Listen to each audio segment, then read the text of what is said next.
जय जय गुरु जी। शुक्राना गुरु जी, हर पल का शुक्राना, संग रहने का शुक्राना गुरु जी। मुझ चूक माफ करना गुरु जी। जय गुरु जी।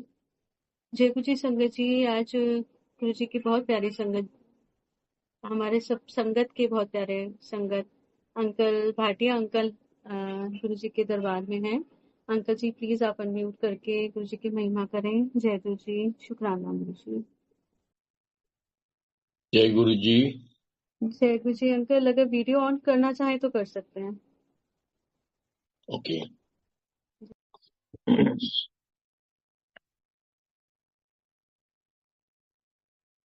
जय गुरु जी। जय गुरु जी।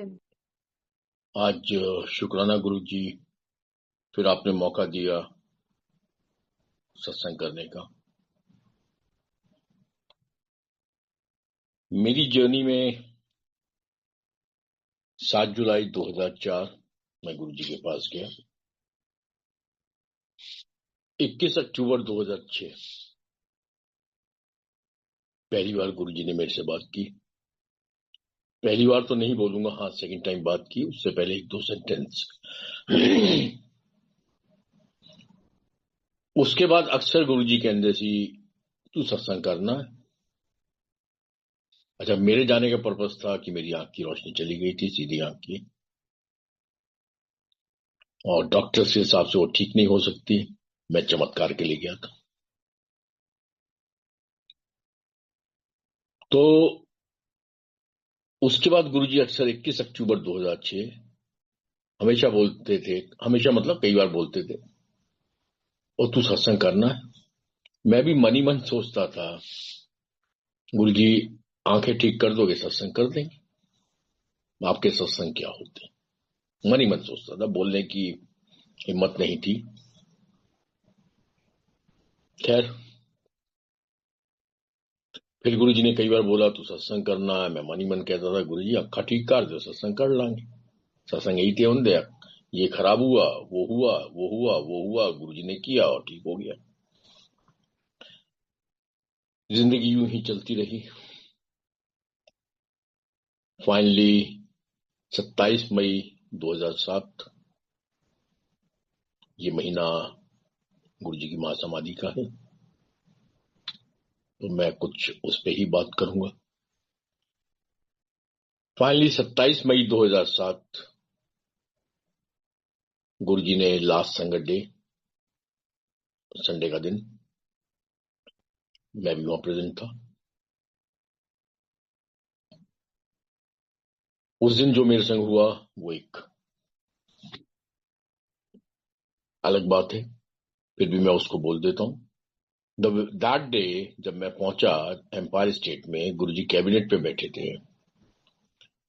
तो जैसे ही मैं पहुंचा तो गुरुजी ने मुझे कैबिनेट पे, जहां से सब लोग एम्पायर स्टेट मंदिर गए होंगे, जो किचन का दरवाजा है वहां से उसके बिल्कुल कॉर्नर पे मुझे गुरुजी ने बिठा दिया। मैं कॉर्नर पे बैठा था। इतनी देर में सुधा आहूजा आंटी, जिनके घर में गुरुजी रहते थे, वो आई। वो जगह मेरे दिमाग से, आई एम रॉन्ग और I am right, I don't know, but मैंने अक्सर सुधा आहूजा आंटी को उसी कॉर्नर पे बैठे हुए देखा था। दैट डे जब मैं वहां बैठा था, सुधा आहूजा आंटी आई। क्योंकि वो मेरे हिसाब से उनकी जगह थी बैठने की, तो मैं थोड़ा सा हट गया और सुधा आहूजा आंटी को वहां बिठा दिया। गुरुजी ने सुधा आहूजा आंटी को इमीडिएटली खड़ा किया, उनके कान में कुछ बोला, उनको किसी काम से भेज दिया। उसके बाद मुझे इशारा करके कहने, इत्थे ही बैठा रही, हिलनी ना, जहां पहले बिठाया था उधर ही बैठा रही हो, हिलियो नहीं। खैर, हमें इसका कोई मतलब समझ में नहीं आया। लंगर प्रसाद किया, उसके बाद हम लोग अपने अपने घर आ गए। लेकिन उस दिन जो बाद में सुना कि गुरुजी बहुत अच्छे मूड में नहीं थे इन जनरल। कुछ लोगों को गुरुजी ने कुछ नेगेटिव भी बोला। 28 मई को गुरुजी ने through my sister and my brother in law मुझे खबर पहुंचवाई कि रावतपाड़ा में गज्जोमल एंड सन्स की दुकान है प्राणु दास दे उधरों शोधी हरड़ लेके मैनू भिजवा। नाउ बाय दैट टाइम ये मेरे दिमाग में बिल्कुल क्लियर था कि गुरुजी जो बोल रहे हैं उसको मुझे अक्षर टू अक्षर फॉलो करना, अपना दिमाग नहीं लगाना। पहले मैं गुरुजी को नहीं मानता था, पर it was definitely his blessings कि मैं नहीं मानते हुए उनकी बातें मानता था, कोशिश करता था कि गुरुजी जो बोल रहे हैं एग्जैक्टली वो मुझे करना। ना मंडे 28 ऑफ मई 2007 जब गुरुजी का मैसेज आया कि उस दुकान से रावतपाड़ा मार्केट में जाके वहां से शोधी हरड़ लेनी है, और मंडे के दिन रावतपाड़ा मार्केट बंद रहती है, हेंस वो दुकान भी बंद रहती, तो इसका मतलब मैं कहीं और से नहीं लेके भेज सकता, मुझे वहीं से लेना है। And I don't want to put any question to my guru कि गुरुजी कहीं और से ले लूं या दिल्ली भी मिलती है, शोधी हरड़ दिल्ली भी मिलती थी, उसी मैन्युफैक्चरर की मिलती है जो वहां मिल रही है अपना रावतपाड़ा वाली दुकान पे। खैर मंडे के दिन नहीं भेजी, ट्यूसडे को अर्ली मॉर्निंग में दुकान खुली, शोधी हरड़ का मैंने पूरा एक पैकेट गुरुजी को भेज दिया कार्टन बना के, जो गुरुजी ने मंडे के दिन ट्यूसडे के दिन और वेडनेसडे के दिन कई संगत को बांटी। और वेडनेसडे को as we all know Guruji की तबीयत खराब हुई, और as we all know by the morning हम लोगों को जो उस समय की संगत थी वो क्लियर पता चल गया कि गुरुजी इज नो मोर। अब शोधी हरड़ गुरुजी ने संगत को बांटी मंगलवार को, बुधवार को। उसके बाद एक सबरवाल अंकल, अर्जुन सबरवाल के फादर,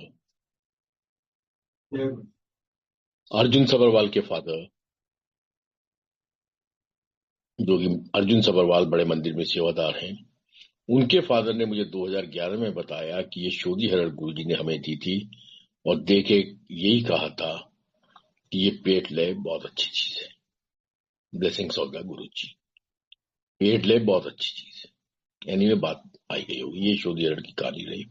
उसके बाद शोधी हरड़ वायरल हो गई, जो भी चीजें लोगों को पता चला, और कईयों को गुरुजी ने कैसे क्या बेनिफिट्स दिए, कौन सी ब्लेसिंग्स दी, ये गुरु को पता। अब मैं आ रहा हूं फिर दोबारा पुरानी हिस्ट्री में। जब मैं 7 जुलाई 2004 को गुरुजी के पास गया तो मेरे दिमाग में 3 चीजें थी। मैं करने क्या गया था? अपनी आंख ठीक कराने गया था। 7 जुलाई 2004 जब मैंने फर्स्ट टाइम गुरुजी को फिजिकल रूप में देखा तो मेरा पहला रिएक्शन अपने जो दिमाग में आया, that Guruji is not a saint, महात्मा, महापुरुष और धर्मात्मा।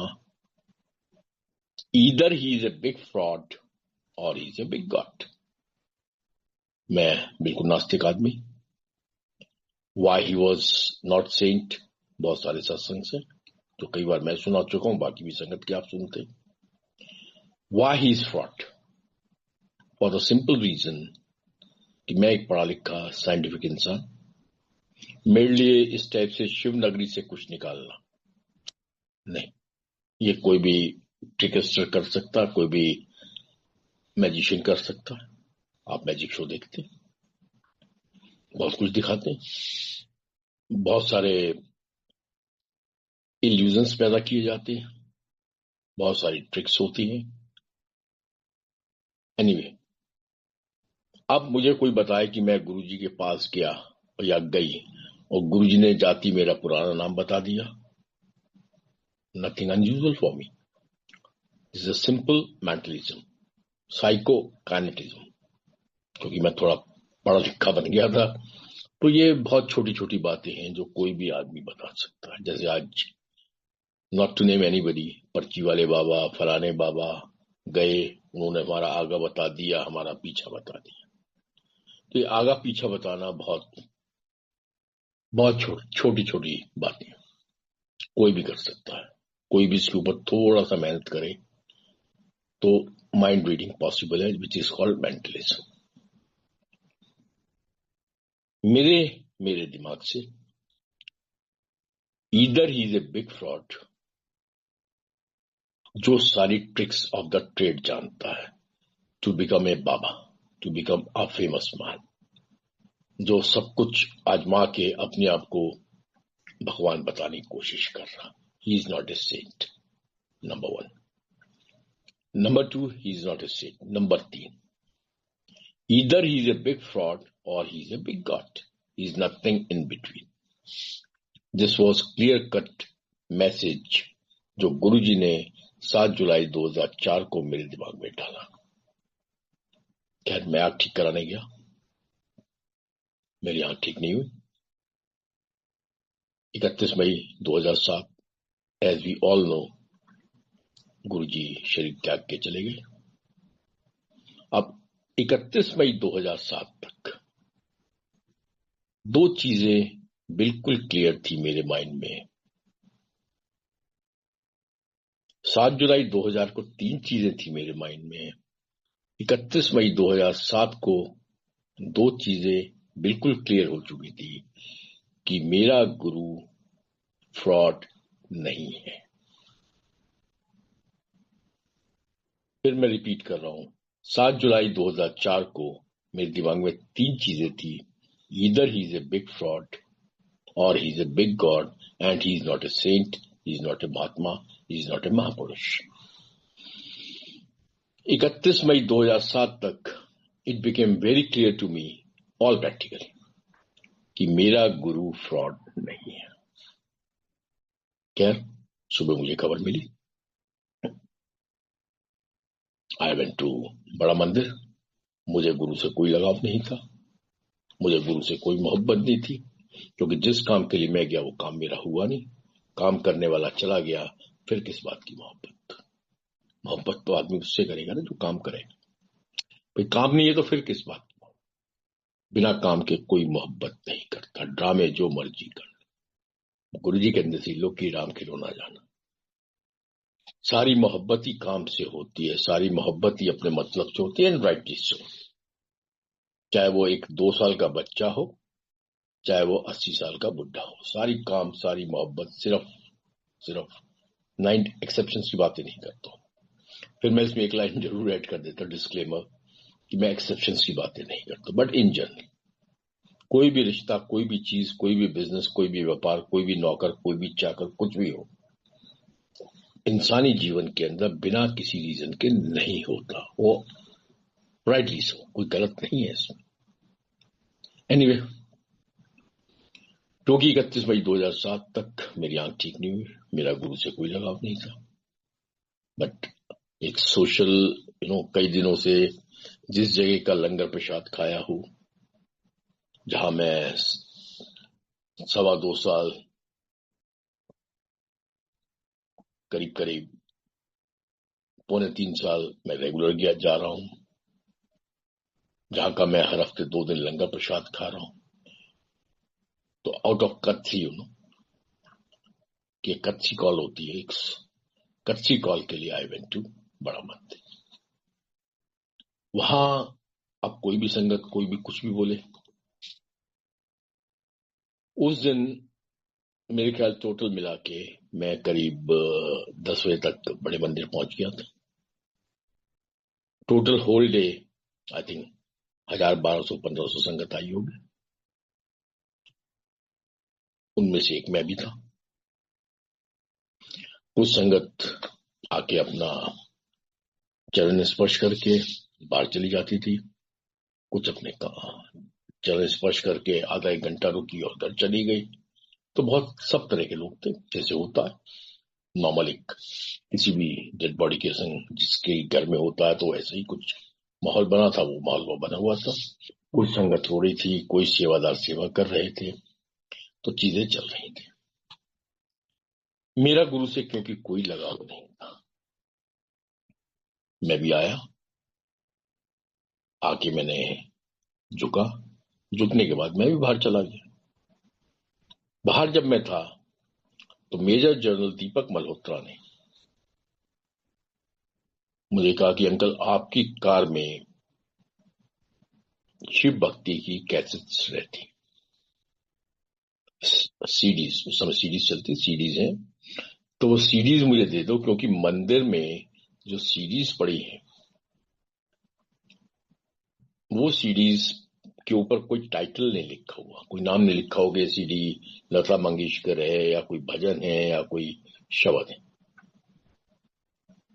तो मुझे शिव भक्ति के भजन बजाने हैं, वो आपकी कार में मैंने सीडीज सुनी हुई है, तो प्लीज वो सीडीज मुझे लाके दो।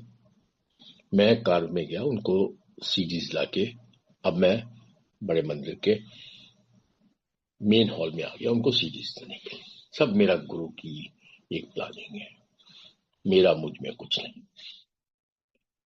मैं तो पैर चरण स्पर्श करके बाहर चला गया था। अंकल ने मुझसे सीडीज मांगी, सीडीज देने के बहाने मैं बड़े मंदिर के फिर दोबारा हॉल में प्रवेश कर गया। मैंने सीडीज अंकल को दे दी। वो सीडीज बड़े मंदिर के सीडी प्लेयर में नहीं बची। फिर मैं कहूंगा सब मेरे गुरु की प्लानिंग है, मेरा मुझ में कुछ नहीं। जब वो सीडीज बड़े मंदिर के सीडी प्लेयर में नहीं बजी, तो पता नहीं मुझे क्या हुआ, गुरुजी की शरीर पड़ा था, पार्थिव शरीर पड़ा हुआ था, रखा गया था। सर, गुरुजी का मस्तिष्क, मुझे बहुत अच्छे वर्ड्स बोलने नहीं आते, तो मैं अपनी लहजे में बात करूंगा। गुरुजी का सर दरबार की तरफ था, गुरु के चरण मेन दरबार एंट्रेंस की तरफ थे। मैं आके घूम के गुरु के लेफ्ट हैंड साइड में उनकी पार्थिव शरीर पड़ा रखा हुआ था, मैं लेफ्ट हैंड साइड में उनके बैठ गया। इतने में गुरुजी की आंखों से पानी निकलना स्टार्ट हुआ। जो भी संगत होगी, अगर सत्संग सुन रही होगी, उसको ध्यान होगा। आंखों से पानी निकलना स्टार्ट हुआ। कुछ संगत जो हॉल में बैठी थी, उन्होंने बोलना शुरू कर दिया कि गुरुजी चमत्कार दिखा रहे हैं, गुरुजी जिंदा हो रहे हैं, देखो गुरुजी में जान आ गई है, गुरुजी की आंखें हिल रही हैं, ब्ला ब्ला ब्ला। इतने में एम्स के डॉक्टर ने अनाउंसमेंट करना शुरू किया कि संगत जी प्लीज आप लोग बैठ जाएं, ऐसा कुछ नहीं है। ये जो वाटर, जो आंखों में से पानी निकल रहा है, this is because of some medication given to Guruji during his treatment. So this water oozing is because of that. So please sit down. कोई चमत्कार नहीं हो रहा. Biologically your Guru is no more. खैर संगत आती रही, कुछ लोग चमत्कार देखते रहे। मैं गुरुजी के लेफ्ट हैंड साइड में बैठा था, पीछे 2005 संगत बैठी होगी, सामने 15-20 संगत थी। अनाउंसमेंट एम्स के डॉक्टर्स ने बार बार किया, उसके बाद संगत शांत हुई। इतने में मैं सुन रहा हूं कि जगजीत सिंह के भजन बजने स्टार्ट हो गए। अब जैसी बड़े मंदिर में, अब आप विजुलाइज करिए, ये गुरुजी का पार्थिव शरीर पड़ा है, गुरुजी का सिर इधर है, चरण इधर है, मैं इधर बैठा। इतने में जगजीत सिंह के भजन बजने स्टार्ट होते हैं। जैसी भजन मैं सुनना स्टार्ट करता हूं, वैसे ही मुझे 5 से 10 दिन पुराना एक सत्संग याद आता है। सत्संग वॉज कि जगजीत सिंह गुरुजी के पास अक्सर आते थे और गुरुजी से 1-2 बार उन्होंने कहा कि गुरुजी आपके मंदिर में मेरे भजन नहीं बजते हैं। तो गुरुजी ने जवाब दिया था मेरे जान तो बाद। ये सत्संग मैंने 10 दिन पहले करीब सुना था, या 5 दिन पहले सुना होगा। वो सत्संग मेरे जहन में उस टाइम आया जब ये गुरुजी का पार्थिव शरीर पड़ा था और मेरी सीडीज मंदिर के सीडी प्लेयर में नहीं बची। जब जैसी मैंने ये जगजीत सिंह के भजन बजने स्टार्ट हुए, तब मैंने गुरुजी के पार्थिव शरीर की तरफ देखना शुरू किया, उनके चेहरे की तरफ देखना शुरू किया। आंखों में से पानी निकल रहा था।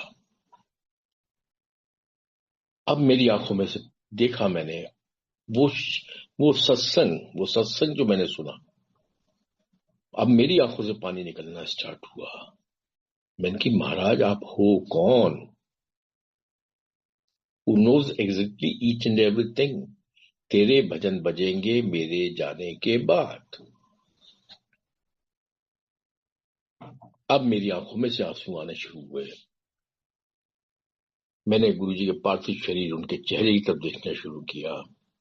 उनकी आंखों में से पानी निकल रहा था। मेरी आंखों में से पानी निकलना स्टार्ट हुआ।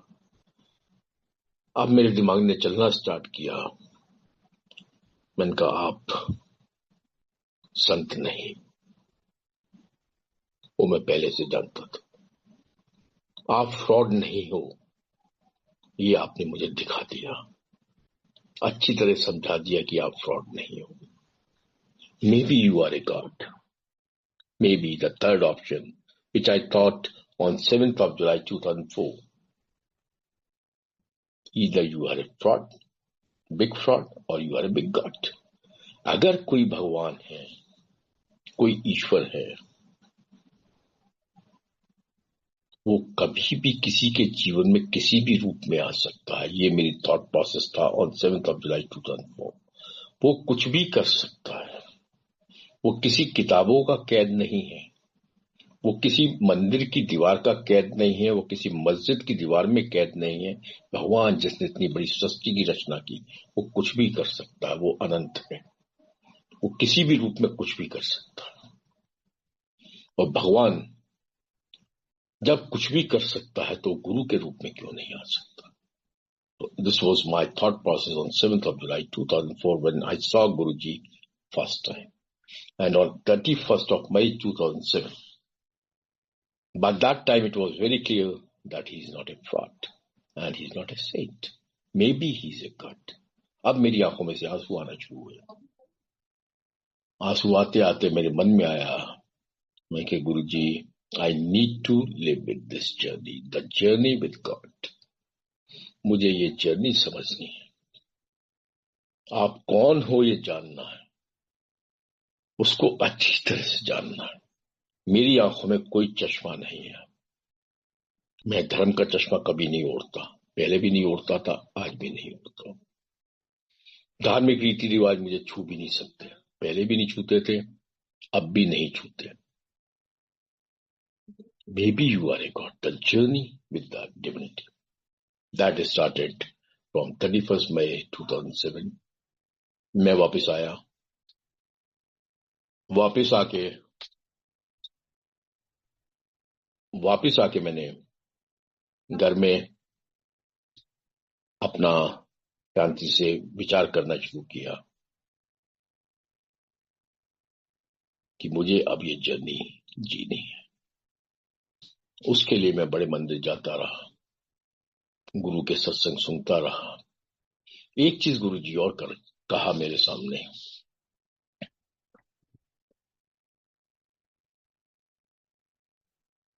एक चीज और गुरुजी ने मेरे सामने बोला।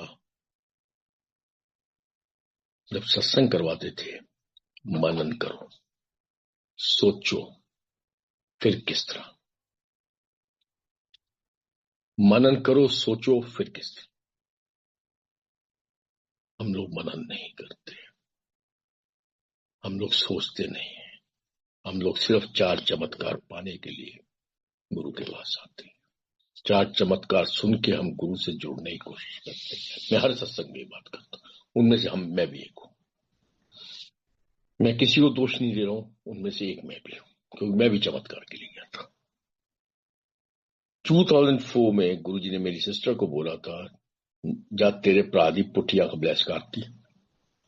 ਉਹਨੂੰ 5-6 ਸਾਲ ਲੱਗਣਗੇ ਗੁਰੂ ਨੂੰ ਸਮਝਣ ਲਈ ਗੁਰੂ ਕੀ ਹੁੰਦਾ। In 2004, as per doctors, we are sorry for your right eye, you have to save your left eye। ये आंख अल्लाह मियाँ को प्यारी हो गई, उल्टी आंख बचानी है। And what Guru said was, प्रादी पुट्ठी आंख ब्लेस कर दी, ये आंख नहीं जाएगी। 5-6 साल लगेंगे गुरु को समझने में गुरु क्या है। So as per his worth, जब 31 मई 2007 के बाद जब मैंने जर्नी स्टार्ट की, जो कि गुरुजी जब सत्संग करवाते थे संगत से, तो बड़े धीरे से बोलते थे मनन करो सोचो। अब मैं बड़े मंदिर जाने लगा, 2-2, 3-3 घंटे बैठता था। कभी कभी मौका जब भी मिलता था बिजनेस को छोड़ के, मैं अक्सर बड़े मंदिर जाता था। मेरा और कोई काम नहीं था, दिल्ली जाना, बड़े मंदिर बैठना। कोई संगत नहीं होती थी, मतलब मिनिमम बहुत कम संगत होती थी, सबको पता है। लिमिटेड वही हमारे कई पुरानी संगत 10-20 जो वहां बड़े मंदिर आती थी, कोई ना कोई होती थी। किसी ना किसी संगत के सत्संग में सुनता था, फिर आराम से बैठ के मनन करता था। एज पर गुरु जी मनन करो, उससे मैं मतलब समझता था। Then year 2010 Guru ji practically made me understand what guru is. गुरु क्या है, जो कि 31 मई 2007 और 7 जुलाई 2004 मेरे दिमाग में था। Big God, yes, my Guru is big God, is whatever name you want to give, God, भगवान, महाशिव, शिव,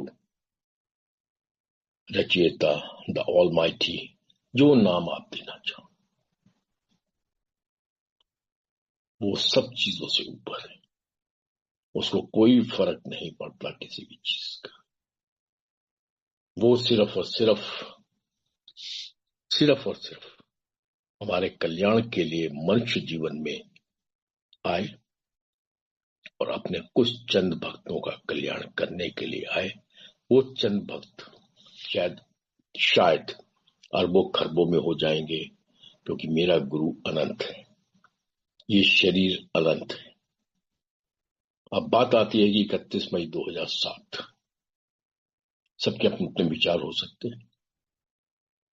क्या हमारे लिए दुख मनाने का दिन है या हमारे लिए खुशी मनाने का दिन है? सबके अपने अपने विचार डेफिनेटली डिफरेंट हो सकते हैं। मैं अपनी बात कर सकता हूं, क्योंकि मेरा गुरु से कोई लगाव नहीं था। मेरा गुरु से कोई लगाव। 31 मई 2007 जब मैं गुरु के दरबार में गया, तो मुझे कोई दुख नहीं था कि जाने वाला गया, मुझे कोई दुख नहीं था।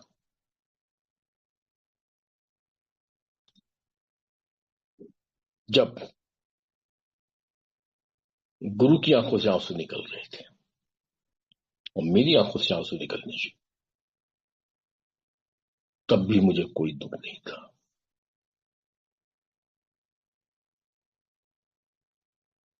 बस आंसू निकले, क्यों निकले वो गुरु को पता।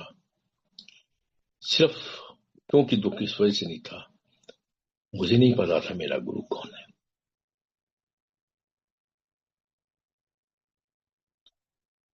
मेरा कोई लगाव नहीं था, मुझे पता नहीं था गुरु कौन है।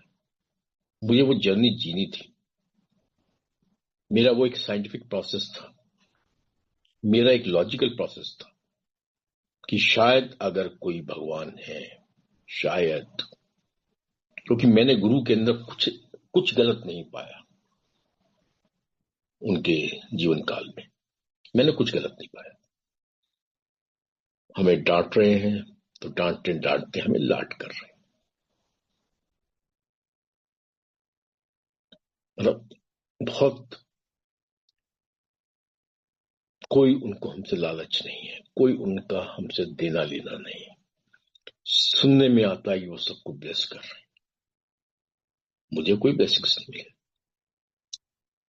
आई मीन विजिबल ब्लेसिंग्स, आंख ठीक कराने गया था ना सिर्फ, आंख की ब्लेसिंग्स नहीं मिली।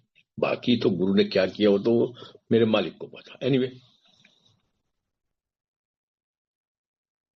जब आंख में आंसू आए तब भी कोई दुख नहीं हुआ। उसके बाद आज वो दिन 2007, आज मैं 2025 में बैठा हूं। क्या आज मुझे दुख मनाना चाहिए? I don't think so. जिस समय गुरु जी अपने शरीर में थे, उनकी एक लिमिटेशंस थी, वो एक बंधन में थे, एक बंधन में थे। आज मेरा गुरु अनंत रूप में, उस समय वो 200, 250, 2000, 5000 लोगों की शायद कृपाएं करते होंगे। आज वो पता नहीं कितने नई संगत, आई वोंट से नई संगत, I would only differentiate between the people who saw him physically and the people who didn't see him physically. That's it. जिन्होंने गुरु को फिजिकल रूप में देखा, जिन्होंने गुरु को फिजिकल रूप में नहीं देखा। जिन्होंने देखा, पहले मैं उनकी बात कर लेता हूं। जिन लोगों ने देखा, बहुत सारे सत्संग, बहुत सारी बातें गुरु की आपको सोशल मीडिया पे मिल जाएंगी, मुझे बोलने की जरूरत नहीं है, सिर्फ मैं एक रिमाइंडर थोड़ा सा दे रहा हूं। 27 मई 2007, the last sangat day, Guruji was in foul mood. Guruji का मूड अच्छा नहीं था।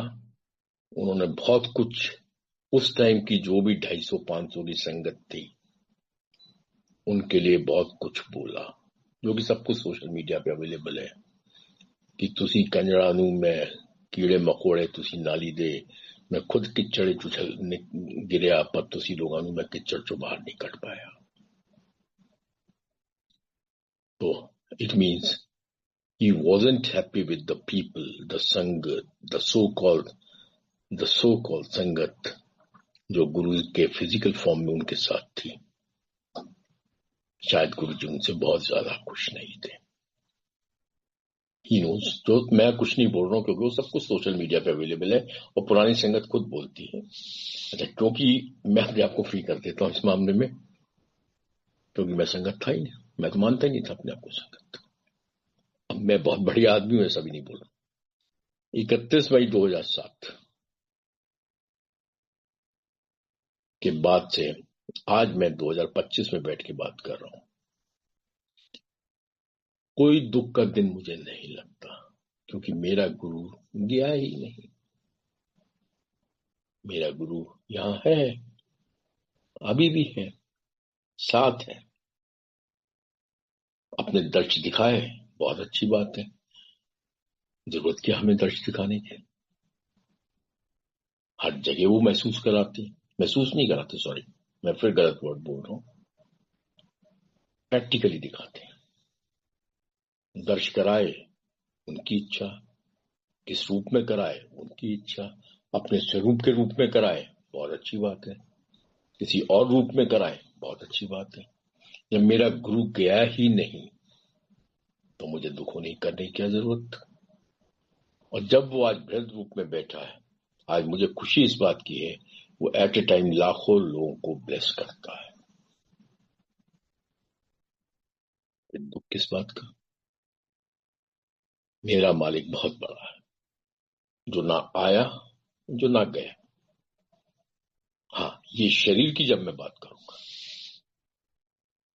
तो 7 जुलाई 2004 गुरु जी के बर्थडे के दिन, उस दिन मेरा मालिक ने ये शरीर लिया। वाई दिस शरीर इज इंपॉर्टेंट? आज मैं सिर्फ गुरु की बात कर रहा हूं। ये शरीर इंपॉर्टेंट क्यों है? क्यों हम लोग 33 करोड़ देवी देवता छोड़ के इस शरीर के पास आ रहे हैं? मात्र 4 सत्संग सुन के 4 सत्संग के लिए। Shame on us. मैं यही कहूंगा कि हमारे लिए शर्म की बात है कि हम सिर्फ और मैं 80% 90% लोग इसमें डाल रहे हैं जो सिर्फ चमत्कार के लिए आते, जो सिर्फ चमत्कार सुनना ही पसंद करते, जो सिर्फ चमत्कार देखना ही पसंद करते। यस, उनमें से मैं भी एक हूं, क्योंकि हम सब चमत्कार को नमस्कार करने वाले। मैं भी कभी फील करता हूं कि नहीं गुरु जी, आज की बात कर रहा हूं, मैं ऑनेस्टली कन्फेस करता हूं, फिर मुझे सत्संग सुनने पड़ते हैं जिसमें चमत्कार होता है। अपने फिर मैं ध्यान करता हूं कि नहीं गुरु जी, आप हो, हम इतने कंजर हैं। किसी को दोष नहीं दे रहा हूं, मैं खुद अपनी बात कर रहा हूं। हम लोग इतने कंजर हैं, हम ये नहीं समझ पाते जो तकलीफें हमारे जीवन में आई हैं वो गुरु का एक बहुत बड़ी कृपा हो रही है। हम भूल जाते हैं इस बात को, क्योंकि तकलीफ देती है, इस वजह से भूल जाते हैं। जानते हुए भी हम भूलने की कोशिश करते हैं। एनीवे, आज की तारीख में ये शरीर इंपॉर्टेंट क्यों है? सिंपल सा रीजन है, ये शरीर कायदे से जो ना आया, जो नहीं ना कहीं गया, बट फिर भी एक रूप धारण किया। जब 7 जुलाई 1952 में गुरु ने जन्म लिया। ये शरीर क्यों इंपॉर्टेंट है? फॉर द सिंपल रीजन, जैसा शिव पुराण में लिखा है, भगवान महाशिव ने भगवान ब्रह्मा को बोला था, जब जब जरूरत पड़ेगी तब तब मैं गुरु के रूप में इस धरती पे जाके अपने चंद भक्तों का कल्याण करूंगा। अब ये शरीर आया, इसने अपने पता नहीं कितने जन्मों के भक्तों का कल्याण करना शुरू किया। कल्याण तो किया, कल्याण करते रहेंगे, कल्याण होता रहेगा, लेकिन किसी के कर्म का भोग किसको मिलेगा? भाई, मेरे बुरे कर्म का भोग गुरु आप में से किसी को देगा नहीं। आपके किसी बुरे कर्म का भोग गुरु मुझे नहीं देगा, फिर वो किसको लेगा? फिर वो किसको देगा? आज वही संगत जी, मैं सिर्फ गुरु की कुछ बातें करना चाह रहा हूं कि वो भोग गुरु जी अपने ऊपर ले लेते हैं। वो कर्मों का भोग हम लोगों का कल्याण करने के लिए ऐसा गुरु दोबारा पैदा नहीं हो सकता। तभी ये गुरु सदियों से ये शरीर बहुत इंपॉर्टेंट है, क्योंकि गुरु जी अपने मुंह से कहते थे, मैं नहीं बोल रहा हूं, मेरा 10वां द्वार आखिरी द्वार, रामदास छठा द्वार, कृष्णदास छठा द्वार, मेरा 10वां द्वार आखिरी द्वार। That means from Treta to Dwapar to Kalyug. ईश्वरीय शक्ति बहुत है, बहुत आती है, बहुत जाती है, बहुत आएंगी, बहुत जाएंगी। 10वें द्वार के ऊपर की शक्ति इस शरीर के रूप में आई। पता नहीं कितने करोड़ों अरबों लोगों का कल्याण किया और सबका भोग अपने इस शरीर पे लिया। जब गुरु जी को कई संगत ने देखा खून की उल्टियां करते हुए, कई संगत ने बीमार पड़ते हुए देखा, कभी गुरु जी अपना शुगर लेवल लो करते थे, तमाशा नहीं करते थे, कईयों की शुगर ठीक कर रहे होते थे, कभी अपना टेम्परेचर 105 कर रहे होते थे, क्योंकि कईयों की बीमारियां ठीक कर रहे होते थे। भोग खुद लेते थे हमारे बुरे कर्मों का। अब उसका मैं एक सत्संग कर देता हूं, आखिरी सत्संग आज का, क्योंकि जनरली मैं 9:30 बजे तक सो जाता हूं। आप गुरु का सत्संग का आदेश हुआ तो, और नेक्स्ट टाइम अगर कभी कराना हो आंटी से मैं रिक्वेस्ट करूंगा कि थोड़ा सा जल्दी कराएं, क्योंकि 8 बजे तक तो मेरी आंखों की बत्ती बंद हो जाती है, क्योंकि मैं सुबह जनरली 4-5 बजे तक उठ जाता हूं। एनीवे वो अलग कहानी है, उस पर बाद में चलते हैं। गुरु जी सन 2001 में आगरा आए। अब ये सत्संग आप लोग सुने। जब 2001 में गुरु जी आगरा आए, ताजमहल घूमने गए। संग में एक उनके इंस्पेक्टर शर्मा, जो उनके संग ड्यूटी में था, उसने अपना सत्संग सुनाया 2011 या 2013 में। वो गुरु जी को जानता नहीं था उस टाइम 2001 में। Out of protocol, without written order, उसकी ड्यूटी लगी गुरु जी के साथ। नौ ताजमहल एरिया, जिस एरिया में बैठ के मैं सत्संग कर रहा हूं अभी, ये मेरा ऑफिस है जहां से मैं सत्संग कर रहा हूं।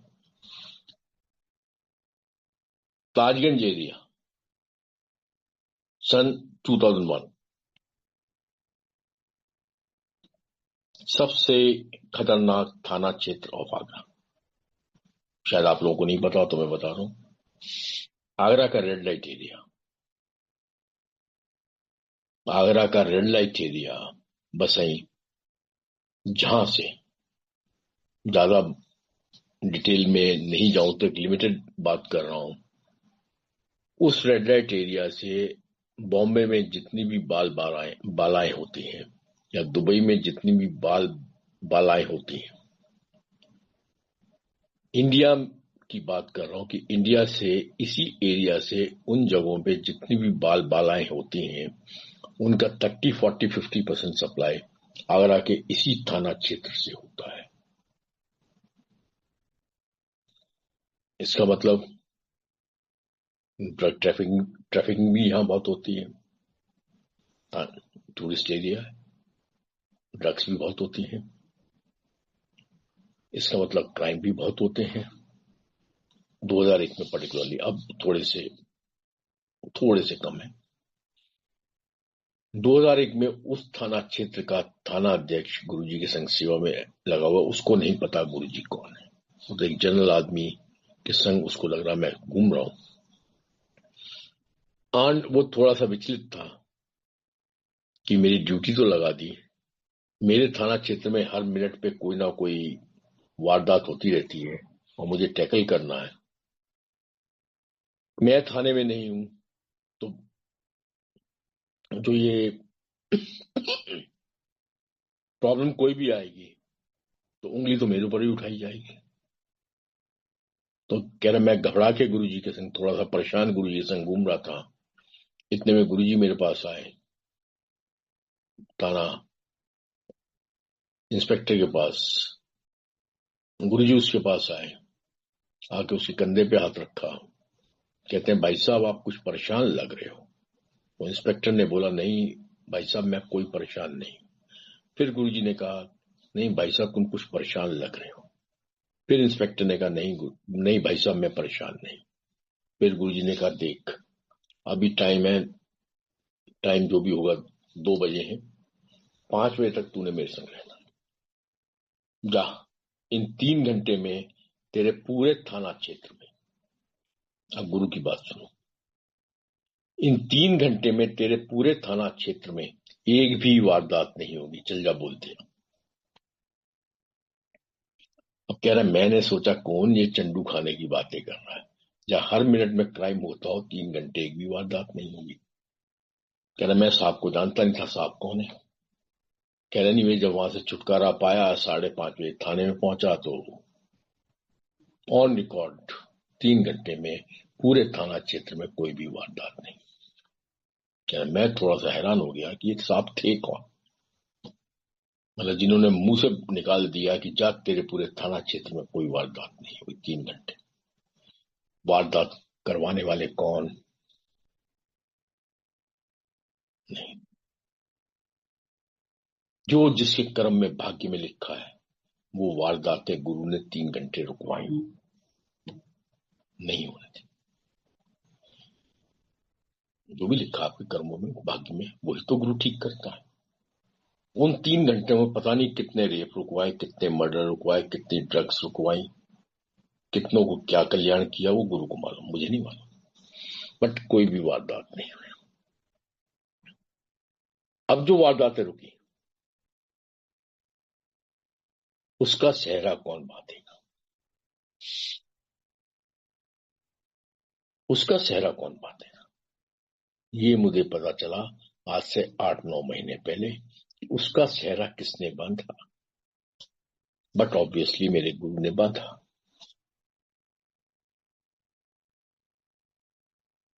कैसे? ये मुझे 8 महीने पहले सत्संग सुनने को मिला। अब मैंने उन दोनों सत्संग को कोरिलेट किया, मनन करके आपको दे रहा हूं। वारदात तो नहीं हुई 3 घंटे। शाम को 6 बजे फिर गुरुजी ताजमहल पहुंच गए। ताजमहल पहुंच के सबको पता है कि due to security reasons Taj Mahal 6 बजे के बाद बंद हो जाता था। आज फिर से दोबारा से थोड़ा थोड़ा सा स्टार्ट होने लगा। उस टाइम बिल्कुल स्ट्रिक्टली बंद हो जाता था, सुप्रीम कोर्ट के ऑर्डर्स थे। गुरुजी ताजमहल पहुंचे। ताजमहल में सीआरपीएफ जवानों से कहा, ओए दरवाजा खोल। उन्होंने कहा, भाई साहब आप कौन? तो ये समझ नहीं आ रहा मैं की कह रहे हैं दरवाजा खोल। अब वो मवाली बन गए वहां गुरुजी। संगत तुमको समझाती रही, गुरुजी चलो, दरवाजा नहीं खुलेगा, सुप्रीम कोर्ट का ऑर्डर है। केड़ा सुप्रीम कोर्ट? ला मैं सुप्रीम कोर्ट के जज नूं फोन करदा, बुला उन्होंने, वो दरवाजा खुलवाएगा। और मैं प्राइम मिनिस्टर ऑफिस फोन करांगा, वो दरवाजा खुलवाएगा। संगत समझाती रही, सीआरपीएफ के जवान गुरुजी को बुरा भला कहते रहे। 10-15 मिनट ये नाटक चलता रहा। 15 मिनट के बाद गुरुजी ने संगत कहा, चलो चलो चलो चलो चलो होटल चलिए। 15 मिनट जो वारदातें गुरु ने रोकी, उसकी बेइज्जती अपने सर के ऊपर ली चंद सीआरपीएफ के जवानों से। उनमें भी उनका भला ही किया होगा, उनका कल्याण किया होगा, जिन्होंने गुरु की बेइज्जती की। सब ये गुरु की लीला है। वो जो वारदातें 3 घंटे रोकी गुरु ने, उन वारदातों को रोकने के बाद अपनी बेइज्जती चंद लोगों से करा के, वो जो बैलेंस था, जो नेचर का बैलेंस है, किसी कर्म कोई नहीं ले सकता। नेगेटिव पॉजिटिव साथ चलते हैं, गुरुजी कहते हैं, मैं नहीं कह रहा। वो बेइज्जती अपने ऊपर करवाई और फिर महाराज की तरह आ गए। टॉर होनी चाहिए मेरे गुरु की। एक चीज और मैं कर देता हूं, बात कर देता हूं। 15 दिसंबर 2019,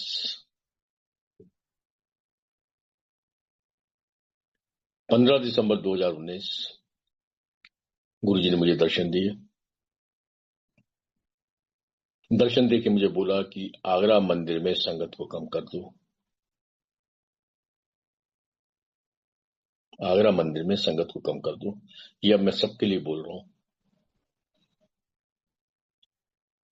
संगत को आगरा मंदिर में 15 दिसंबर 2019 गुरुजी ने मुझे दर्शन देके बोला, आगरा मंदिर में संगत को कम कर दो।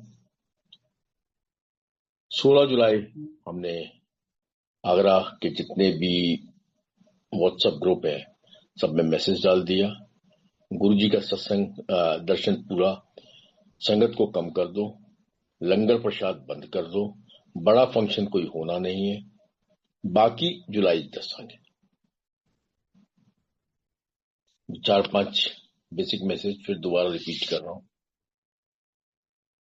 संगत को कम कर दो, लंगर प्रसाद कोई नहीं करना, बड़ा फंक्शन कोई नहीं करना। हमने ये सारी चीज, बाकी जुलाई 10 आगे, हमने ये सारी चीजें व्हाट्सएप ग्रुप में कम से कम 20 से 25 बार डेली मैसेज करते रहे कि ये गुरुजी का आदेश है, संगत प्लीज बिना परमिशन के आगरा दरबार में ना आए। ये हमारे मैसेज कंटिन्यूसली चलते रहे। फाइनली क्या हुआ, फरवरी 2020 में कोविड आ गया, मार्च में आपका लॉकडाउन लग गया।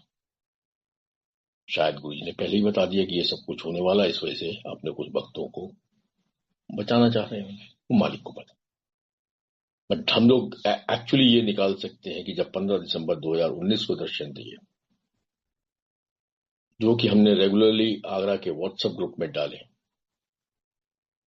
तो very clearly safely we can say at least कि वो एक आभास गुरु ने दे दिया, एक क्लियर कट, क्योंकि गुरु जी कभी डायरेक्टली नहीं बोलते थे, पुरानी संगत को पता है, गुरु जी हमेशा इनडायरेक्टली बोलते, लेकिन वो कब सच होगा, कब होगा, कब पूरा होगा, वो गुरु को पता। वो 3 महीने के बाद मेरे हिसाब से पूरा हो गया। अब गुरु जी ने एक बात कही थी कि बाकी जुलाई 10 आ गया, जुलाई 20 निकल गई, 21 निकल गई, 22 निकल गई, 23 निकल गई, गुरु जी ने कुछ नहीं बताया। जुलाई 24 को गुरु जी ने फिर दर्शन दिए, और दर्शन देके कुछ गुरु जी ने वही पुरानी बातें बोली, और सिंपल बोला कि गुरु दा मजाक बने हुआ है। मैं अब उस डिटेल में नहीं जाना चाहूंगा क्या गुरु ने बोला, तेनू दसांगे की करना।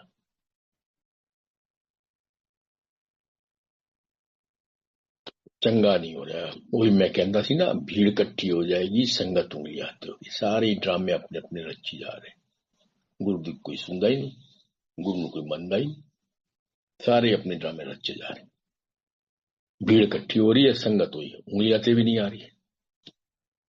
की करना चाहिए था, मेरी क्या औकात में क्या जवाब दूं? चल दस दे। फाइनली 6 जनवरी आई थिंक या 7 जनवरी, डेट मेरे पास नोट है मेरे, क्योंकि मैंने जिस दिन वो दर्शन हुए वो मैसेज मैंने किसी खास आदमी को भेज दिया कि प्लीज कुछ करो। वो पिछले जो 4-5 दिन में नजारे हुए हैं बड़े मंदिर में या बड़े मंदिर की संगत के साथ, मैं उसमें भी अभी ये ऑनलाइन नहीं जाना चाहूंगा, सारे नजारे नजर आ गए। 7 जनवरी 2025 में गुरु जी ने सिंपल कहा कि आगरा मैं चाहता एक सत्संग इत्थे रेगुलर होने चाहिए थे। सत्संग मतलब गुरु दी गल्लां, सत्संग मतलब ये नहीं कि 2 घंटे के शब्द कीर्तन, डिफरेंस थोड़ा सा संगत को समझना चाहिए। शब्द कीर्तन हमारी मेडिसिन, डेफिनेटली कोई भी सत्संग होगा शब्द कीर्तन होंगे, 100% होंगे, 10 मिनट के, 15 मिनट के, जो हम लोग आगरा में कर रहे हैं, 20 मिनट के, आधा घंटे के। शब्द कीर्तन हम लोगों की मेडिसिन है, हम रोज सुनते हैं सुबह उठ के। मेरे घर तो खैर 24 घंटे चलते हैं, मतलब ऑफिस में भी 24 घंटे चलते हैं, अभी क्योंकि मैं सत्संग कर रहा हूं इस वजह से बंद है। 24 घंटे शब्द कीर्तन में सुनता हूं, आप लोग भी सुनते होंगे, बहुत सारे लोग सुनते होंगे। एज पर गुरु जी मैं अपनी कोई बात नहीं करता हूं, गुरु दी गल्ला, गुरु दे सत्संग, लोग भूलते जा रहे हैं, बस गुरु चमत्कार बने हुए हैं। आगरा हम लोग एज पर गुरु जी एक मंदिर में स्थल बनाना चाहते हैं जहां गुरु के सत्संग, आधा घंटा शब्द कीर्तन, उसके बाद गुरु के सत्संग, गुरु की बातें, पुरानी संगत जो भी है वो सुन रही हो तो please they are always welcome to bring any number of sangat from Delhi, from anywhere, come down to Agra. We welcome you, जहां हम गुरु की बातें करें। शब्द कीर्तन गुरु की मेडिसिन है, बट गुरु के सत्संग सुनना और गुरु के सत्संग सुनाना वो आपका कल्याण है। हमें मेडिसिन भी चाहिए होते हैं जीवन में, हमें कल्याण भी करवाना होता है, हमें दोनों चीजें चाहिए। हम लोग जनरली आजकल क्या हो रहा है, 2 घंटे के शब्द कीर्तन या 1.5 घंटे के शब्द कीर्तन बजे, कोई सिंगर बुला लिया, ढोल बजाया, तमाशे स्टार्ट हो गए, 5-5, 4-4 सब्जियां रख दी, कोई गुरु जी कहने सी बैंड बजाते बारात, सबको सोशल मीडिया पे अवेलेबल है। किस संगत को गुरु जी ने क्या बोला, मुझे नहीं बोला, मैं कहूँगी ढोल बाजा बारात मुझे नहीं बोला, कई संगत को बोला। जो सोशल मीडिया में आप सबके सत्संग अगर सुनोगे और मनन करोगे तो बातें समझ में आ जाएंगी गुरु क्या बोलते हैं। अपने खुद के सत्संग को गुरुजी तमाशा कहने, जैसी जग तमाशा है सत्संग। मैं अंकल आंटीज के नाम नहीं लेना चाहता, खुद सर्च करो, जिसमें गुरुजी ने अपने खुद के सत्संग को बैंड बाजा बारात बोला था, जिसमें अपने खुद के सत्संग को गुरुजी ने जग तमाशा बोला। जग तमाशा भी जरूरी है, मैं ये नहीं कहूंगा जग तमाशा नहीं चाहिए। जग तमाशा भी गुरु के साथ गुरु करवाते थे, जग तमाशा भी करवाते थे, बट हम सिर्फ जग, बहुत सारी जगहों पे सिर्फ जग तमाशा चल रहा है, बैंड बाजा बारात चल रहा है। कोई घर में सत्संग कराता है, बिल्कुल स्ट्रिक्ट हो जाता है, नहीं जी हम तो 2 घंटे के शब्द कीर्तन चलाएंगे, उसके बाद लंगर प्रसाद, हमने 2 घंटे में सारा कार्यक्रम खत्म करना। वो तो हिल कभी देखा गुरुजी क्या करते थे अपने फिजिकल फॉर्म में? जो फिजिकल फॉर्म की संगत होगी वो जानती है कि गुरुजी 7 बजे, शॉर्ट में बता रहा हूँ, 7 बजे बैठते थे कैबिनेट पे, 7:30 के करीब अपने सिंहासन पे आते थे, 9, 9:15, 9:30 बजे लंगर प्रसाद जनरली बोलूंगा स्टार्ट होता था। कभी कभी 12 बजे भी हुआ, कई बार 8:30 बजे भी हुआ, कई बार जनरली 9, 9:30 के बीच में लंगर प्रसाद स्टार्ट हुआ। उसके बाद गुरुजी ने मैक्सिमम संगत को आदेश दे दिया, जिस जाओ छुट्टी, आधी छुट्टी, नेक्स्ट डे फिर आई। कुछ संगत को रोकते थे, जिनके संग वो पूरी पूरी रात बैठते थे। क्या मतलब दिखा रहा है? गुरु के संग बैठने का भी कोई टाइम फिक्स होगा? हम किस्मत वाले होंगे अगर गुरु के संग हम लंबी दौड़ दौड़ेंगे, बहुत किस्मत वाले होंगे। सिंपल सी बात है संगत जी, इस उनकी कंप्लीट दिनचर्या के थ्रू मैं एक ही बात करना चाहता हूँ, कोई टाइम नहीं। यस, सबकी अपनी अपनी लाइफ है, सबकी अपनी अपनी मजबूरियां हैं, सबके पास एक लिमिटेड है, फैमिली भी देखनी है, वो भी बहुत इंपॉर्टेंट है। But whenever we get the time, whenever, जैसे आप आइए, 70-80-100 संगत आइए, आगरा मंदिर आओ, अब आप फुल फ्री हो गया। हमारा काम होगा संगत की सेवा करना, आपका काम होगा to get the blessings, to enjoy the blessings through satsangs. कल्याण करो, नाल ही नाल पिकनिक करो, सेवा पिकनिक ते ब्लेसिंग्स। मेरा गुरु कहीं गया नहीं, मेरा गुरु वहां भी है, मेरा गुरु यहां भी है, पर मनन करना, जग तमाशा भी करना बहुत जरूरी। Celebration is the part of life, we must celebrate.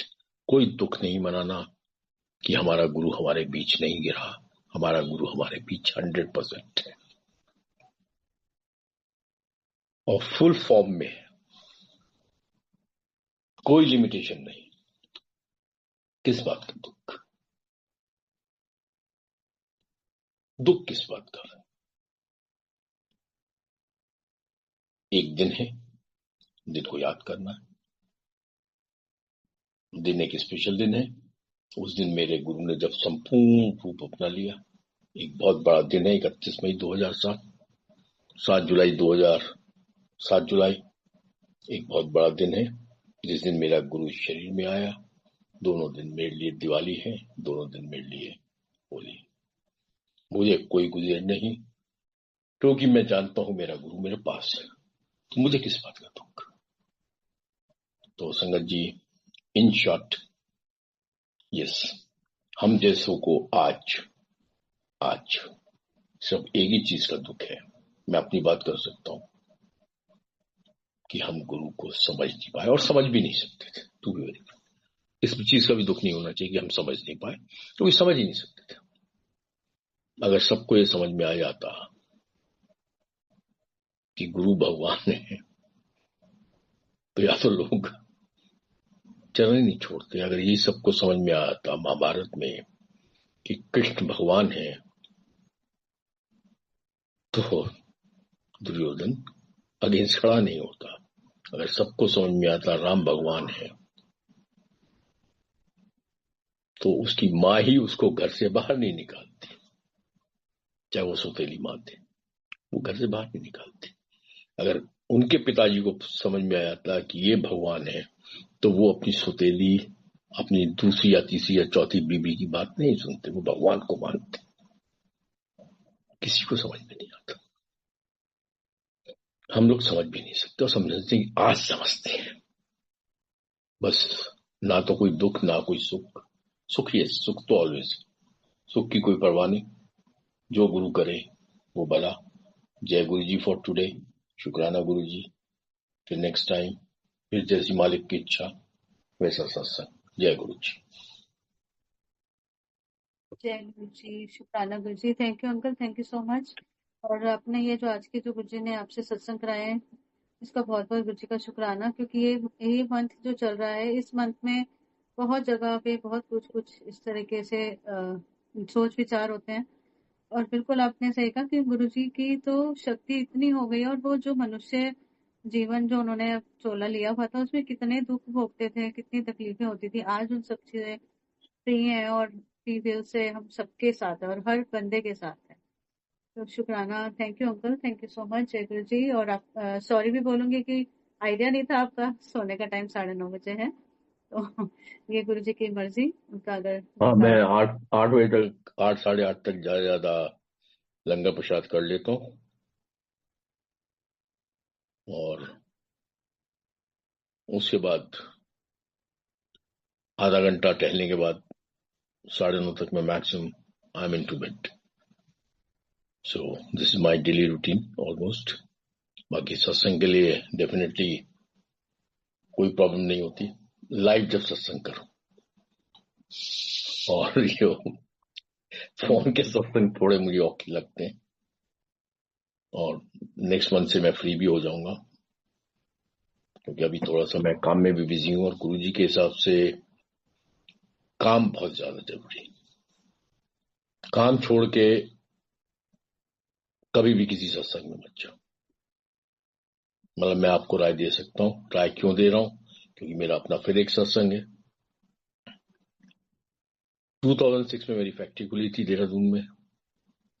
Agra से मैं हफ्ते में 2 बार आता था, अब देहरादून से मैं हफ्ते में 1 बार आता था, क्योंकि डिस्टेंस ज्यादा था, 8 घंटे आने में लगते थे, 8 घंटे जाने में लगते थे उस टाइम। आगरा से 3 घंटे आना, 3 घंटे जाना। नहीं, मैंने 2006 दिसंबर में फैक्ट्री खुली थी, तो गुरुजी ने मुझे बुलाया, की करना नंदा मेरे को। मैं गुरुजी आपकी ब्लेसिंग्स लेने आंदे, कोई लोड नहीं है, पहले जाके कम देखो, ब्लेसिंग्स डाल लें, कम ज्यादा जरूरी है, ब्लेसिंग्स हमेशा डाल लें। 1 महीना नहीं आया, वहां दिन रात मेहनत की, खैर करवानी तो गुरुजी ने थी, ड्रामा उन्होंने रचना था, क्यों 1 महीने रोका वो गुरु को पता। पर उनके शब्द थे, कम जरूरी है, ब्लेसिंग्स डाल लें। तो ये गुरु के शब्द थे। 1 महीने के बाद मैं देहरादून में ही था। 1 महीने के बाद गुरुजी ने मेरी सिस्टर को बुलाया, बुला के कहते, वो तेरा भरा नहीं आ रहा। उसने कहा, गुरुजी आपने तो मना किया कि वहां काम करना। उसने, वो चलो झूठ बोल रहा, बहुत झूठ बोल रहा, उन्होंने क्या आया करे, गुरु याद कर रहा, बुला उन्होंने, आ गए निकल। 1 महीने की वो मेहनत, blessed by Guru ji, you know. So you have need to work. मतलब मैं किसी को कोई राय देने वाला, सॉरी गलती से मैंने राय दे दी, आज मैं राय देता नहीं हूं। पहला काम जरूरी है, इन शॉर्ट काम जरूरी है। आप प्रैक्टिकल रहो जीवन में, मेरा गुरु प्रैक्टिकल है, किसी बंधन में नहीं बंधा हुआ, सब चीजों से वो बहुत ऊपर है। और हम भी चाहते हैं कि हम भी उसी लेवल पे जाएं, कि जो बंधन हम लोग के मनुष्य शरीर के लिए जरूरी है वो जरूरी है, बाकी सब चीजों से मुक्त हो जाओ। सिर्फ एक गुरु अपने जहन में रख के जीवन पर जीवन अपना काट दो। मैं इन्हीं शब्दों के संग आज फिर जय गुरु जी, शुक्राना गुरु जी, क्योंकि एक भी शब्द के बाद फिर सत्संग होगा, तो जय गुरु जी। बिल्कुल बिल्कुल बिल्कुल।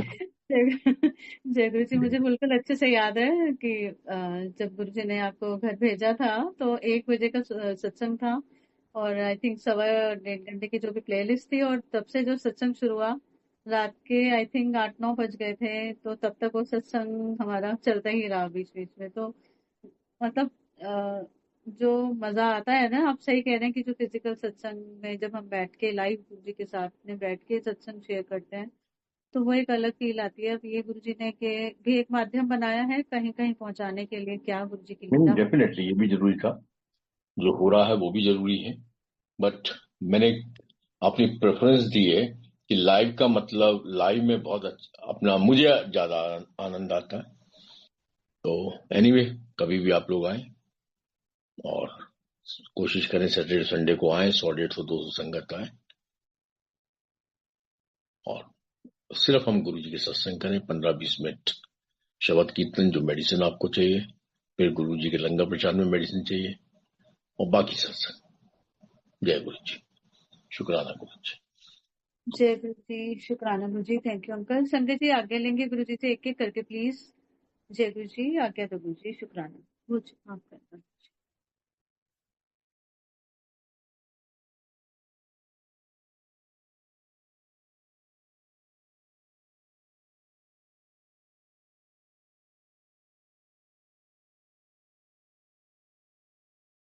जय गुरु जी, शुक्राना गुरु जी, बहुत बहुत शुक्रिया।